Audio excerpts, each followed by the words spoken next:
लाइटों की चकाचौंध में मीडिया की और लोगों की भीड़ में एक लड़का अपनी चमचमाती कार से उतरा और लोगों की चर्चा का विषय बन गया। और वो सीधे जाकर अपनी सीट पर बैठ गया। तभी स्टेज से आवाज़ आई, हेलो लेडीज एंड जेंटलमैन, कैसे हैं आप सभी। सो फ्रेंड्स, इस बार के भी बिजनेस ऑफ द ईयर का अवार्ड जाता है आदित्य राय चोपड़ा को। So please come on the stage mister Aditya Rai Chopra. वो लड़का अपनी जगह से उठा और स्टेज पर चला गया। सब उसे ही देख रहे थे क्योंकि उसने बहुत ही कम समय में ये अवार्ड लगातार 2 बार जीत लिया था। कुछ उससे जल रहे थे और कुछ उसकी तारीफ कर रहे थे।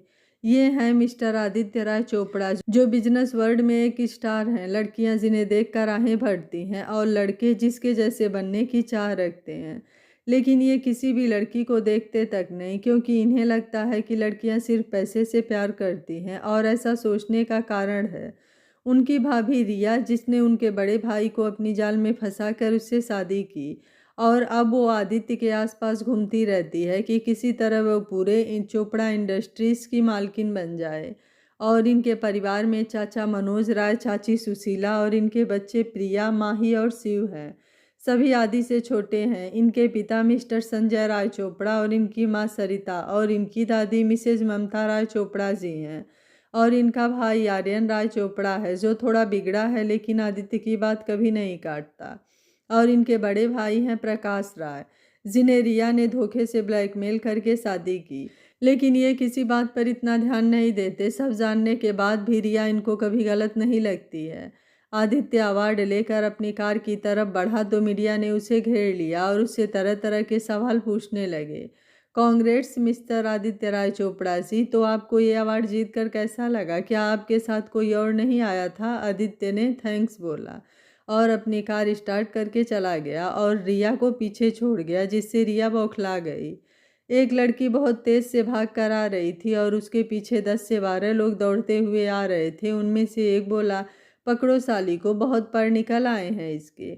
दूसरा बोला, ये हमारे बॉस की सिधाई की वजह से हो रहा है, उसे इसकी मर्जी से हाथ लगाएंगे, बिना उसकी मर्जी के उसे छुएंगे तक नहीं। तभी भाग गई साली, इसको तो किसी भी कीमत पे पकड़ना है। इससे पहले भी इसने ऐसा ही किया था जब मालकिन की तबीयत बिगड़ गई थी। वो लड़की घबरा कर वहीं छुप गई और उन लोगों के निकलने का इंतज़ार करने लगी। जैसे ही वो लोग निकले वो उल्टी दिशा में दौड़ने लगी और भागते भागते एक गाड़ी से उसकी टक्कर हो गई और ज़मीन पर बेहोश होकर गिर गई। उस गाड़ी से एक औरत उतरी और उस लड़की को देखी तो आदमी बोला, सरिता जी कौन है? तो सरिता जी बोली, कोई लड़की है, बेहोश हो गई है शायद। संजय जी बाहर आए तो बोले, ये तो बिल्कुल होश में नहीं है, इन्हें घर ले चलते हैं, ठीक हो जाएगी। तो इनका पता पूछकर इनके घर ड्रॉप कर दिया जाएगा। संजय जी ने अपने ड्राइवर से बोला, सोनू इसे उठाकर गाड़ी में बैठाओ। और उस लड़की को बैठाने के बाद खुद भी उसी में बैठ गए और अपने गाड़ी से वहाँ से निकल गए। काफ़ी रात हो गई थी तो संजय और सरिता जी अपने घर पहुँचे। सरिता जी इस लड़की के बारे में घर में कल बताएंगे, अभी टाइम ज़्यादा हो गया है। जी आप सही कह रहे हैं, सरिता जी बोली। तो संजय जी फिर सोनू से बोले, सोनू इस लड़की को गेस्ट रूम में ले चलो और डॉक्टर सिंह को कॉल करके उन्हें तुरंत बुलाओ। उनसे बोलो अर्जेंट इमरजेंसी है। सोनू ने जी साहब बोलकर डॉक्टर को कॉल करके वही बोला जो संजय जी ने कहा। थोड़ी देर में डॉक्टर उस लड़की का चेकअप कर रहे थे। संजय जी ने पूछा, सब ठीक तो है मिस्टर सिंह? संजय जी, इस लड़की ने 4 या 5 दिन से सही से खाना नहीं खाया है और ज़्यादा स्ट्रेस की वजह से ये बेहोश हो गई। बाकी सब ठीक है, कोई प्रॉब्लम नहीं है। लेकिन संजय जी, मैंने इसे आज से पहले कभी इस घर में नहीं देखा। संजय जी ने कहा, इसका कल हमारी गाड़ी से एक्सीडेंट हो गया था और ये होश में नहीं थी, तो हम इसे घर ले आए। जब ठीक हो जाएगी तो वापस भेज देंगे इसे इसके घर। सरिता जी ने संजय जी से कहा, आप डॉक्टर सिंह को बाहर तक ड्रॉप कर दीजिए और फिर रूम में जाकर रेस्ट करिए। आज मैं इसके साथ रुकूंगी, मुझे इसकी बहुत चिंता हो रही है। ठीक है सरिता जी, अभी शायद आदि भी घर नहीं आया है, आएगा तो वो सबसे पहले आपसे मिलता है, आप जानती हैं ना। सरिता जी बोली, हाँ मुझे पता है, लेकिन आज पता नहीं क्यों इस लड़की को यहाँ छोड़कर जाने का दिल नहीं कर रहा। ठीक है तो आप इसके साथ ही बनी रहिए, लेकिन अपना ख्याल रखिएगा, सुबह मिलते हैं। संजय जी डॉक्टर सिंह को बाहर तक ड्रॉप करके अपने रूम में चले गए। तब तक आदित्य अपने घर के पार्किंग एरिया में घर की ओर आ रहा था कि उससे एक लड़की टकरा गई और बोली, प्लीज़ मुझे बचा लीजिए, प्लीज़ मुझे वहाँ नहीं जाना, और आदित्य की बाहों में ही बेहोश हो गई। आदि उसे कुछ पूछता, तब तक वो बेहोश हो चुकी थी। सरिता जी वहाँ जल्दी से आईं और आदित्य से बोली, आदि इसे गेस्ट रूम में ले चलो, तुम्हारे जो भी क्वेश्चन हो वहीं पर पूछ लेना। ओके माँ, जैसा आपको ठीक लगे, आदि ने बोला और उस लड़की को गेस्ट रूम में ले जाकर बेड पर लिटा दिया। फिर आदि ने अपनी माँ से पूछा तो उन्होंने उसे सब बता दिया, जो भी अब तक हुआ था। तो आदि ने अपनी मॉम को देखा और बोला, माँ मुझे लगता है आपने उस पर कुछ ज़्यादा ही दया नहीं दिखा दी। सरिता जी बोली, तुम ऐसा क्यों कह रहे हो आदि बेटा, वो बेहोश पड़ी थी, ऐसे कैसे उसे बीच में पड़े रहने देते। माँ ये सब सिर्फ अमीर लोगों को फंसाने का तरीका है और कुछ नहीं। सरिता जी बोली, आदि सब एक जैसे नहीं होते बेटा, लेकिन अगर तुम्हें लगता है कि ये लड़की गलत है या मैंने कुछ गलत किया है तो तुम यहाँ से जा सकते हो। So you just go now, क्योंकि मुझे ये सब सुनने की आदत नहीं। आदि अपने रूम में गुस्से में आके बोला, माँ समझती क्यों नहीं है, सारी लड़कियाँ सिर्फ पैसे पर मरती हैं, मुझे पता है ये लड़की बस एक बार इसको होश आ जाए, या फिर ये कहूँ कि जैसे ही इस लड़की का ये ड्रामा खत्म हो मुझे इस घर से निकालना है, क्योंकि ये लड़कियाँ सिर्फ धोखा देना जानती हैं, प्यार करना नहीं। इतना बोलकर वो अपने रूम में सोने लगा। इधर उस लड़की को होश आ रहा था तो वो बस ये बोल रही थी, प्लीज़ मुझे जाने दो, प्लीज़ मुझे छोड़ दो, और उसकी आंखों के कोरों से आंसू निकल रहे थे। सरिता जी उससे बोल रही थी, बेटा मैं हूँ यहाँ, तुम यहाँ पर सेफ हो। जब उसकी आंख खुली तो सुबह हो चुकी थी और सरिता जी उसके बगल में बैठी उसके सर को सहला रही थी। तो वो उठी और जब उसने खुद को कहीं और पाया तो सरिता जी ने पूछ ही लिया, बेटा तुम कहाँ से हो और इस तरह से भाग क्यों रही थी। तब तक संजय जी भी वहाँ आ गए तो वो लड़की सरिता जी के पीछे हो गई। तो सरिता जी ने उससे कहा, बेटा ये मेरे पति हैं, तुम डरो मत इनसे। जब सरिता जी ने उसको समझाया तब वो ठीक से बैठी। बेटा वो कौन लोग थे जो तुम्हारे पीछे पड़े हुए थे और तुम्हारा क्या नाम है। उस लड़की ने कहा, मेरा नाम कंचन है। 1 महीने पहले तक मेरी ज़िंदगी में सब ठीक ठाक चल रहा था, फिर मेरी ज़िंदगी में एक ऐसा। मैं यहाँ पास ही के छोटे से शहर से हूँ। मेरे माँ पापा की अपनी दुकान थी, उससे हमारी कमाई ठीक ठाक हो जाती थी। मैंने ग्रेजुएशन में बीबीए किया है क्योंकि मेरे पापा को पढ़ना बहुत पसंद था, लेकिन वो अपनी परिस्थितियों की वजह से ज़्यादा पढ़ाई नहीं कर पाए। लेकिन मेरी पढ़ाई में उन्होंने कोई कसर नहीं छोड़ी और मुझे बीबीए करवाया। लेकिन मैंने अपने दुकान को ही आगे बढ़ाने की सोची। सब सही चल रहा था, लेकिन फिर मेरी ज़िंदगी में एक ऐसा इंसान आया जिसने सब कुछ बर्बाद कर दिया, मेरी ज़िंदगी को तबाह करके रख दिया। इतना कहकर वो रो पड़ी तो सरिता जी ने उसे पानी पिलाया। फिर वो बोली, उसका नाम था कबीर और वो जहाँ से पापा की दुकान का सारा सामान आता था, बल्कि हमारी दुकान की आधी मालकिन उसकी माँ थी, और जिस घर में हम रहते थे वो घर भी उन्हीं का था। और मुझे इस बारे में कुछ भी पता नहीं था क्योंकि माँ पापा ने कभी भी इस बात का जिक्र ही नहीं किया। वो वहाँ आता रहता था और मुझे अजीब नज़रों से देखा करता था, लेकिन मैंने ज़्यादा ध्यान नहीं दिया। एक दिन जब वो दुकान आया तो मैं अपनी छोटी सी दुकान में हिसाब किताब देख रही थी। वो कबीर मुझसे बोला कि मुझे तुमसे शादी करनी है। जब मैंने उसकी बात सुनी तो उसको बोला, आप हैं कौन, क्या मैं आपको जानती हूँ। फिर शादी ब्याह की बात घर के बड़े करे तो ज़्यादा शोभा देता है, और मेरी मर्जी मेरी शादी में ज़्यादा ज़रूरी है, न कि आपकी बातें। तो आप जाइए यहाँ से, मैं आपको नहीं जानती हूँ। तो वो बोला, मेरा नाम कबीर है, कबीर सिन्हा, और शादी तो मैं तुमसे ही करूँगा, लेकिन तुम्हारी मर्जी से। और कबीर सिन्हा को कमज़ोर समझने की गलती मत करना। और वो वहाँ से चला गया। लेकिन उसके गुंडे मेरे घर कारखाने के आसपास ही बने रहते थे। दूसरी तरफ वो जब मुझे मिलता मुझसे बोलता था, तुम मेरे दिल में हो इसलिए इतनी अकड़ दिखा रही हो, दिमाग में होती तो अभी तक मेरे बिस्तर में होती। ये बात सुनकर मैंने उसको एक थप्पड़ लगा दिया और कह दिया, न तुम मेरे दिल में हो और न ही मेरे दिमाग में, तो अपने सर का ये भूत उतार लो और चले जाओ यहाँ से। वो मुझसे ये बोलकर चला गया कि अपने माँ बाप को आखिरी बार देख लो, शायद इसके बाद तू उनको देख ना पाए, और वो वहाँ से चला गया। लेकिन मुझे क्या पता कि वो इंसान मेरे माँ पापा को हमेशा के लिए मुझसे दूर कर देगा। एक दिन माँ पापा को शहर से बाहर जाना था किसी फंक्शन में जिसमें उन्हें रात तक वापस आना था, क्योंकि वो मुझे कभी भी रात को अकेले नहीं रहने देते थे। लेकिन उस रात वो वापस नहीं आए। मैंने सोचा शायद सुबह आए। मैंने उनको बहुत बार कॉल भी की, लेकिन उन्होंने किसी भी कॉल का जवाब नहीं दिया। तो फिर मैंने ये सोचकर कॉल नहीं किया कि शायद वो बिज़ी होंगे या ट्रैफिक में होंगे।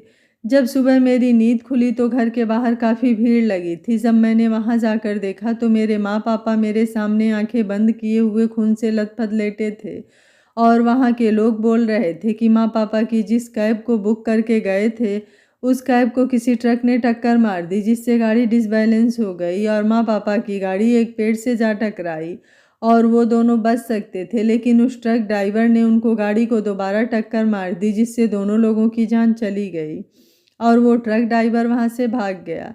अभी अंतिम संस्कार भी नहीं हो पाया था और कबीर अपनी माँ के साथ हमारे घर आ गया और बोला, माँ अब कंचन का क्या होगा? अंकल आंटी दोनों ही इस दुनिया से चले गए और मेरी तरफ देखकर बोला, कंचन अब तुम यहाँ अकेली कैसे रहोगी? तो उसकी माँ, जो हमारे घर की मालकिन भी थी, वो बोली, कंचन की शादी मैं अपने बेटे कबीर से तय करती हूँ। हमारे घर के आसपास के लोग भी कुछ नहीं बोले, क्योंकि कबीर की माँ ने सबको धमकी दे रखी थी कि कोई भी बीच में बोला तो मुझसे बुरा कोई नहीं होगा।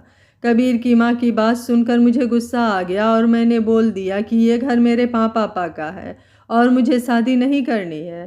तो कबीर की माँ ने मुझे एक जोर का थप्पड़ मारा और बोली कि ये घर मेरा है और देख जाके इस घर के पेपर, और पेपर लाकर उन्होंने मेरे मुंह पर दे मारे।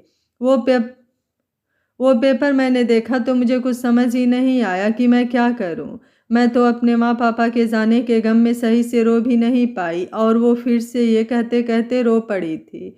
फिर रोते रोते ही बोली, वो मुझे वहाँ से ज़बरदस्ती अपने घर ले गए और एक कमरे में बंद करके बोली कि 1 महीने बाद तेरी शादी है मेरे बेटे से। आज तक उसने जो चाहा है उसे मिला है, तो चुपचाप तैयार हो जा शादी के लिए, तब तक पड़ी रह यहीं पर। वो कबीर मेरे पास आया और बोला, अब तो मानना ही पड़ेगा तुमको मेरी जान, और कबीर जो चाहे वो चीज़ उसकी ही होती है।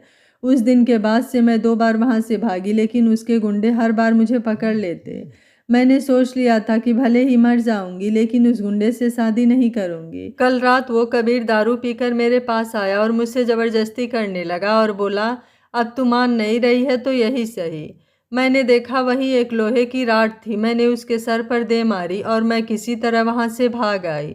बाहर खड़ा आदित्य ये सारी बातें सुन रहा था और उसने अपनी मुट्ठी गुस्से से कसकर बंद कर ली और अपने एक आदमी से कॉल करके बोला, मुझे कबीर सिन्हा के बारे में जानना है, पूरी इन्फॉर्मेशन चाहिए मुझे उसके बारे में। आदित्य के कॉल करने के थोड़ी ही देर बाद उधर से एक कॉल आई, जिसे सुनकर आदित्य के चेहरे पर अलग अलग रेखाएं उभर रही थी।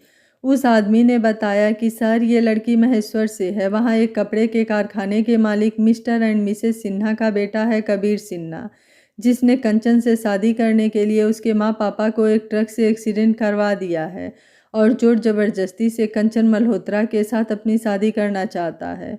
इससे पहले भी इसकी 5 से 6 गर्लफ्रेंड रह चुकी हैं और ये किसी भी लड़की की इज्जत नहीं करता है। ये हर लड़की को अपने पैर की जूती समझता है। सर, इतनी देर में इतना ही पता चला है। ओके, और कोई इन्फॉर्मेशन मिले तो तुरंत मुझे कॉल करो, आदित्य ने ये कहा। उधर से यस सर की आवाज़ आते ही आदित्य ने कॉल कट कर दी और थोड़ी देर पहले के बारे में सोचने लगा। आदित्य अपने रूम में खुद में ही बोले जा रहा था, पता नहीं माँ को हो क्या गया है, क्यों उस लड़की पर इतना भरोसा कर रही हैं वो, क्योंकि वो अपनी एक बच्ची को उसके जन्म के कुछ समय के बाद ही कुछ गलतियों की वजह से खो चुकी थी और अब यही चाहती हैं कि उनकी तरह और किसी भी माँ को वो दिन न देखना पड़े जो उन्होंने अपनी ज़िंदगी में तकलीफ़ देखी है। संजय जी ने पीछे से आते हुए कहा और बोले, वो किसी भी लड़की को प्रॉब्लम में देखती हैं तो उनको उसे देखकर बचाने का मन करता है कि अब किसी की भी लापरवाही या किसी भी गलती की वजह से अब किसी भी लड़की की जान न जाए, खासकर जिसके लिए वो कुछ कर सकती हैं। इसलिए उसने एनजीओ भी खोल रखा है जिसमें बेसहारा लड़कियों की मदद की जा सके। आदित्य ने कहा, पर पापा, अगर वो लड़की हमारी बिजनेस राइवल हुई तो? संजय जी बोले, बेटा मुझे लगता है वो किसी प्रॉब्लम में है, क्योंकि डॉक्टर सिंह ने बताया है कि वो लड़की ज़्यादा स्ट्रेस की वजह से बेहोश हुई है और उसने 4 या 5 दिन से सही से खाना भी नहीं खाया है। इसलिए बेटा, वैसे मेरी आंखें धोखा तो नहीं खाती, फिर भी अगर तुमको लगता है कि ऐसा कुछ है तो तुम खुद इस बारे में पता करो। इतना कहकर वो जाने लगे, फिर रोक कर बोले, लेकिन आदि, अगर वो सच में किसी प्रॉब्लम में है तो तुझे खुद उसकी हेल्प करनी पड़ेगी। अपनी माँ के लिए तो तू इतना कर ही सकता है ना कि वो सुकून से जी सके, बाकी सब तेरे हाथ में है। इतना बोलकर संजय जी वहां से चले गए। उनकी बात सुनकर आदि अपने माँ से मिलने उस कमरे की तरफ आया था और दोनों की बातें सुन लिया था। आदि ने दोबारा उसी आदमी को कॉल किया और बोला, कबीर सिन्हा के एक एक कदम की खबर चाहिए मुझे, और उस लड़की की कोई फ्रेंड हो, कोई ऐसी फ्रेंड जो उसे अच्छे से जानती हो, पता करो। इतना बोल के आदि ने कॉल कट किया और अंदर की ओर बढ़ गया। उधर महेश्वर में एक लड़का अपने बेड पर बेहोश पड़ा था। उस लड़के के सर पर पट्टी बंधी हुई थी और उसके बगल में एक औरत बैठी उसके सर पर हाथ फेर रही थी और बोल रही थी, तुम लोग कहाँ थे जब उस लड़की ने मेरे बेटे को मारा? इसी के पैसे मिलते हैं क्या तुमको? तुम लोगों को बस चर्बी बढ़ रही है, खा खा के किसी काम के नहीं हो तुम लोग। वहाँ पड़े उस लड़के को थोड़ा होश आने लगा तो उन लोगों ने कहा, मालकिन छोटे मालिक को होश आ रहा है। उस औरत ने देखा तो उससे चिल्लाते हुए बोली, तो खड़े खड़े मेरा मुंह क्यों देख रहे हो? जाओ डॉक्टर को बुला कर लाओ। उस लड़के ने तब तक अपनी आंखें थोड़ी थोड़ी खोल ली और बोला, माँ वो कंचन कहाँ है? उसकी माँ ने उसके सर पर हाथ रखा और बोली, कबीर इस बारे में बात करेंगे, पहले तुम ठीक हो जाओ। तब तक डॉक्टर आ गए और कबीर को चेक करके बोले, अब ये पहले से ठीक है, घाव ज़्यादा गहरा नहीं है, ये बिल्कुल सही है, इन्हें थोड़े रेस्ट की ज़रूरत है बस। बट मिसेस सिन्हा ये किसी से फाइट करके आए हैं क्या? कबीर कुछ बोलता उससे पहले मिसेस सिन्हा ने उसे चुप रहने का इशारा किया और बोली, कल शायद किसी फ्रेंड से इसकी लड़ाई हो गई है ना कबीर? कबीर ने हाँ में सिर हिलाया और डॉक्टर चले गए तो मिसेस सिन्हा बोली, कबीर अभी थोड़े दिन इस बारे में कोई डिस्कशन नहीं होगा, तुम रेस्ट करो, मुझे कुछ काम है। इधर आदि जैसे रूम में गया, कंचन ने इशारे से सरिता जी से पूछा कि ये कौन है? तो सरिता जी ने कहा, ये आदि है मेरा बेटा, अभी कॉलेज कंप्लीट किया है इसने थोड़े टाइम पहले। ये सुनकर आदि को तो खांसी आने लगी तो आदि ने खुद को सही करके बोला, जी अभी मेरा कॉलेज कंप्लीट हुआ है। और आप? मैं कंचन मल्होत्रा, और प्लीज़ हो सके तो मुझे माफ़ कर दीजिएगा, मैं शायद आपसे ही टकरा गई थी सुबह, लेकिन मैं बहुत घबरा गई थी। वो इतनी धीमे और आंखें झुकाकर बोल रही थी, बीच बीच में नज़र अचानक से ऊपर उठाकर वापस अपनी नज़रें नीचे की और करके बोल रही थी। उसे ऐसा करते देख आदित्य उसे देखता ही रह गया। फिर वो खुद में ही झेप गया और सरिता जी से बोला, माँ ब्रेकफास्ट का टाइम हो गया है, सब लोग आप दोनों का वेट कर रहे हैं, चलिए।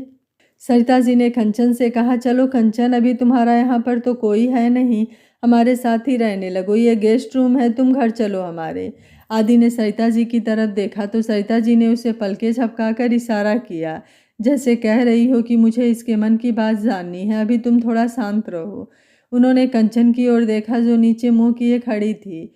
सरिता जी ने दोबारा अपनी बात कही तो कंचन बोली, aunty thank you so much, लेकिन मुझे जॉब करनी है और मैं गेस्ट रूम में ही ठीक हूँ जब तक मेरी जॉब नहीं लग जाती।